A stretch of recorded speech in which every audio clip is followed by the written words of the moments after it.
This video is brought to you by Squarespace. So let's talk about it. These are clothes that you're gonna freaking regret buying. Yeah, I am guilty of this, and I want to state the things that I low-key regret purchasing. Why I still somehow manage to thrift secondhand shoes again, even though I know they're gonna fall apart.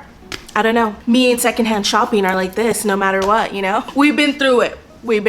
So this video is definitely inspired by Lainey and Alexa, and I've also just been in a place with my wardrobe where I'm just kind of analyzing it way more than I have before. I've just been really trying to finite my wardrobe. These are the questions that I ask myself, like, girl, why are you purchasing that? Because you always regret buying it. And I'm like, let me tell you. And I think Lainey and Alexa talked about a lot of them, and I totally agree, and I'm probably gonna expand on some of those. I just wanted to talk about my gripe of things that I'm like, girl, put that shit down. Leave it in the Poshmark and Depop likes, honey. Let's just get into it. I think it is no surprise that my number one thing that I constantly regret buying is shoes. I honestly could say that my favorite type of shoes are usually thrifted because they're coming from a different decade. They're usually in better quality. So I think secondhand shoes are usually more affordable. The thing is about buying shoes secondhand, a lot of the times these shoes either have not been worn, which is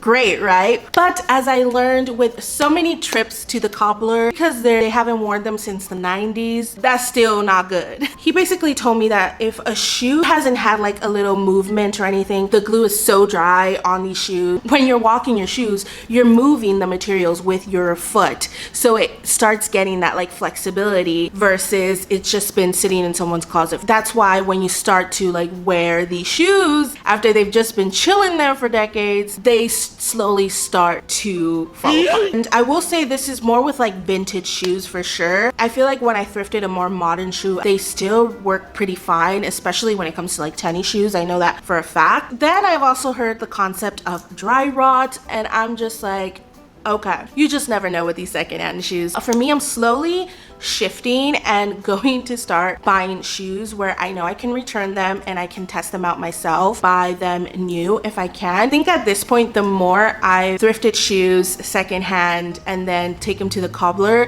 has cost me more than just trying to buy a shoe new or a shoe that I could return. And that brings me to my second point, and that is buying cheap versions of things. There's a saying in Spanish called "Lo que te cuesta barato te sale caro." Like the translation does not flow the same, but basically something that is cheap will end up costing you more. And I think that's applicable with a lot of different clothing items. I think for a while I wasn't really checking the materials on my clothing pieces, and I think, you know, sometime last year I started to pay attention more, just kind of figuring out what fabrics I like on my body. Higher quality materials and fabric be better for the longevity of your wardrobe. Even when it comes to basics, I could thrift easily white top, but it's made out of like polyester and cotton. But also going to a website like Matt the Label that has 100% cotton organic basics. And this also comes to mind when we think about, for example, the dupe culture. These brands duping higher end brands, but they're obviously skipping on a lot of the materials and just the style of it. And I think that's a really good example when it comes to thrifting. Thrift majority of my clothes. So when I see something that is probably new on a website, my immediate thought is, let me see if I can thrift it first. And because an item is thrifted, usually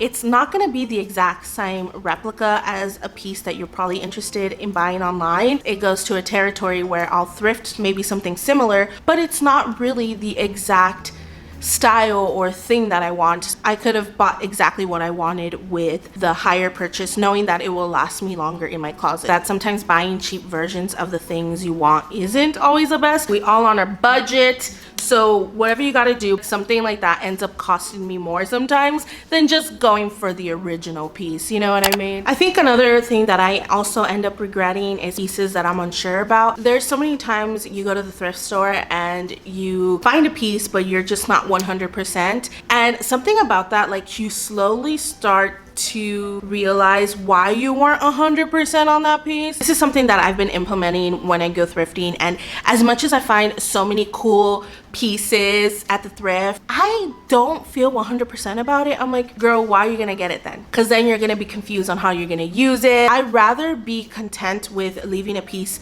I am unsure about than taking it home and still feeling that way. I do want to feel 100% with the things I'm adding to my closet. I'm trying to go based on my intuition more. Okay, so now I think I'm gonna move on to more of like specific things that I regret buying. And this one is pieces without adjustable straps. I low-key am being a hypocrite because I just realized that this top has not adjustable straps. The straps are stretchy, and so I think it works. But oftentimes the pieces that I do not like to buy are pieces without adjustable straps. I am someone who has a long torso. There has been times where I got like tops or even dresses where there is no adjustable strap. The dress would fit me in an awkward length with the boobs, like my boobs would not be able to fit in because it just doesn't fit up here. It is always one of those things where I'm like, oh, I'm so upset that it didn't work out. If I don't get to try it on to see if it fits, I'm not even gonna try to like thrift it, or that they have a stretch like these. As you can see, most of the times the pieces that don't come with adjustable straps are just like piece of cloth and you're just like, because depending if I'm wearing a bra or not, my girls can be down here, up here, you know what I mean? Give me that flexibility, okay? Another one, and it's actually a piece that I'm also wearing today. Oh my god, I am on a roll with literally wearing the pieces I'm regretting. But it is clothing items without pockets. Look, I'm all for a bag, but when I'm walking my dogs, I'm not wearing a bag, okay? I got one leash on my waist and another in my hand, and I want to just be able to put my phone in my pocket. When I'm wearing a piece that doesn't have any pockets and I have to bring a bag, especially when I'm just walking my dogs, like that to me is like a pet peeve. I don't carry a lot in a bag, so I don't always need to have a purse with me. It's just like one of those moments where I'm like, oh, really? I already bought these pieces. I'm gonna be wearing them, but just letting you know for future purchases, I am aware and I will not be making that mistake again. This is another one that I always regret buying, and that is super glamorous like evening wear. I love beautiful like cocktail dresses. I would love to have somewhere to go and wear those pieces, but it just does not happen. This is where I'm like, girl, know your lifestyle and what occasions you're going for, and for sure I'm not going to super glamorous like events. So that is something I have to remind myself. This beautiful dress, it's so gorgeous. Maybe you could wear it to a wedding one day. Girl, when is that wedding?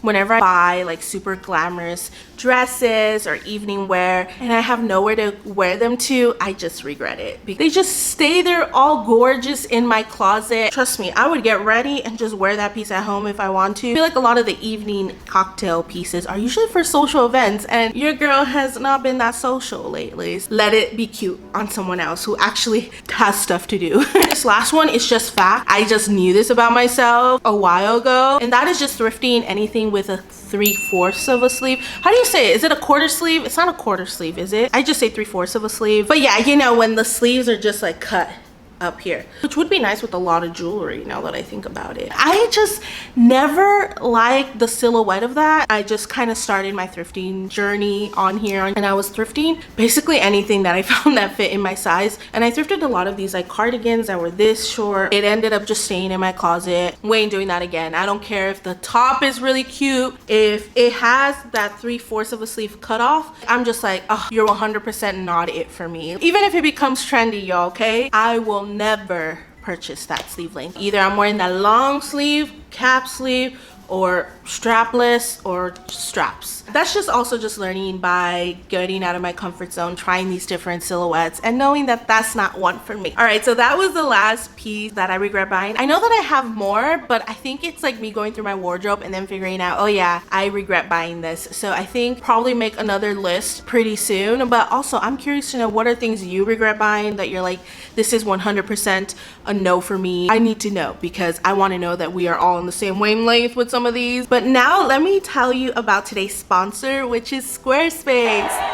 Squarespace is an all-in-one website or platform for entrepreneurs to stand out and succeed online. Whether you're just starting out or growing your business, Squarespace has been making it easy to create a beautiful website, engage with your audience, and sell anything online. Squarespace has amazing design tools. They offer flexible layouts, customer color palettes, Google and Typekit fonts, free high-quality images, built-in photo editing capabilities, and video background banners, and much more. Sell your products on an online store. Whether you sell physical, digital, or service products, Squarespace has the tools you need to start selling online. Every design automatically includes a mobile experience, so you know exactly what the mobile will look like with your website. Stand out online with a professional website, online store, portfolio, or blog with Squarespace, and you can turn any idea into reality. Check out Squarespace for a free trial, and when you're ready to launch, use the code Karina Gomez to get 10% off your first purchase on a website or domain. Thank you all for tuning in and watching today's video. Let me know other video ideas you have, and are you excited for fall? Let me know. I'm curious. I mean, I know people are talking about fall is already coming, and I'm like, it's still August. For me, fall I equate to September. Let me know how you're feeling about that. Anyways, don't forget to give this video a like, and if you're new to the channel, hit the subscribe button down below.